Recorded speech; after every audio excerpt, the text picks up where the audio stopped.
মাননীয় প্রধানমন্ত্রী এই বিষয়টা খবর নেওয়ার জন্য বলছে আমাকে। এর জন্য সাথে সাথে তোমাদের বাসার লোকজন গেছে না, দেরাদুল প্রফেসর সাহেব গেছেন, এই তারপরে আমাদের এসিডেন্ট সাহেবকে আমি জানাইছি, আমাদের উপস্থিত নেতৃবৃন্দ জানাইছি, আমাদের সবাই জানে। তো আমরা পর্যায়ক্রমে কী কী করতে পারি তোমাদের জন্য, যা যা করা সম্ভব আমরা ইনশাল্লাহ সবই করব। আমরা তোমাদের পাশে থাকব এবং এটা আমাদের প্রধানমন্ত্রীর নলেজে থাকবে, ঠিক আছে? তো দোয়া করো আমাদের জন্য, বিশেষ করে আমাদের প্রধানমন্ত্রীর জন্য দোয়া করবো, ঠিক আছে ভাইয়া? এটা অফিসে আসবেন, ঠিক আছে? আর এই যে বিভিন্ন প্রকল্পগুলো আছে না, তোমাদের পরিবারটাকে আমরা এই প্রকল্পগুলো আওতায় নিয়ে আসবো ইনশাল্লাহ। আগের মতোই clean. Berger easy clean fresh, দেয়ালে দাগ থাকবে না, রাখবে সুরভিত। ঠিক আছে, যাকে যেটা দেওয়া যায় সুযোগ মতো। আমাদের ফ্যামিলি কার্ড আছে, বয়স্ক ভাতা আছে, প্রতিবন্ধীদের জন্য সুযোগ সুবিধা আছে, তারপর জেলে কার্ড আছে। এগুলো যে সময় যেটা দেওয়ার সুযোগ হয় আমরা এগুলো দিব। এছাড়াও ব্যক্তিগতভাবে আমরা আরও কী করতে পারি আমরা দেখবো, ঠিক আছে? আমি তোমাদের বাসায় আসবো, একটু কোনো না কোনোভাবে যোগাযোগ রাখা আর কি, বা আমাদের নেতা কর্মীরাও যোগাযোগ রাখবে, এই আপনারাও টাচে থাকেন। আমরা কি কি হেল্প করতে পারি মা, বুঝছেন, আমরা ভবিষ্যতে দেখবো। আপনার আসলে কোনো মানুষ মারা গেলে তাকে তো ফিরিয়ে দেওয়া যায় না, যায় বলেন?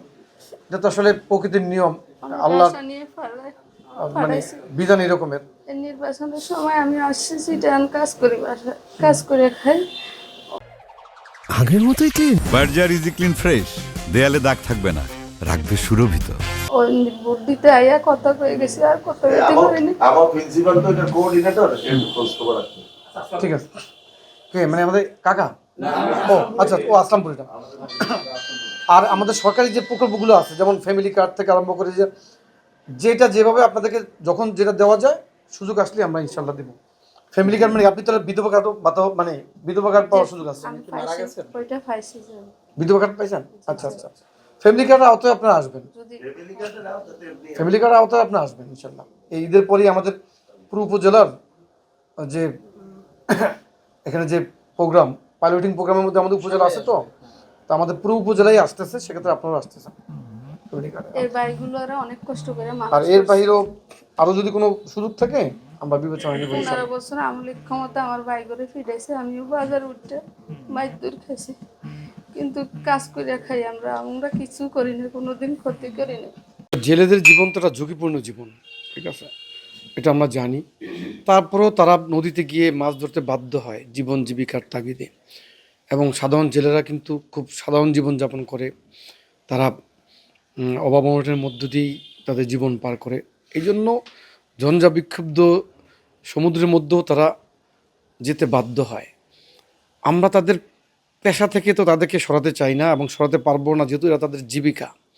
কিন্তু আমরা চেষ্টা করব তাদের ঝুঁকি কমানোর জন্য আমরা কোনো উদ্যোগ নিতে পারি কি না। যেমন এর আগে আমি একবার জেলেদের জন্য লাইফ জ্যাকেট দেওয়ার চেষ্টা করেছিলাম, বেশ কিছু জেলেদেরকে আমি দিয়েছি। কিন্তু এই অঞ্চলের জেলেদের সংখ্যা অনেক, পুরো জেলে সমাজকে একটি করে অন্তপক্ষে লাইফ জ্যাকেট দিতে পারলে একটু হইলেও তাদের ঝুঁকির সময় কাজে লাগতো আমি মনে করি। যদিও আমি চাই না এই জ্যাকেট তাদের গায়ে পড়তে হয় এমন সিচুয়েশনে তারা পড়ুক, কিন্তু জ্যাকেটটা থাকলে এই রকমের খারাপ পরিস্থিতিতে তারা সহায়তা নিতে পারবে। জীবনের মালিক আল্লাহ রাব্বুল আলামিন, তারপরও সতর্ক থাকার জন্য আমাদেরকে বলা হয়েছে। তো আমরা চেষ্টা করব, দেখি এই জ্যাকেটটাই আমরা সব জেলেদের কাছে পৌঁছাতে পারি কি না। পাশাপাশি এই আবহাওয়ার পূর্বাভাস তাদেরকে আরও সহজে তাদের কাছে পৌঁছানো যায় কি না, এইসব ক্ষেত্রে আমরা কাজ করার চেষ্টা করব ইনশাআল্লাহ।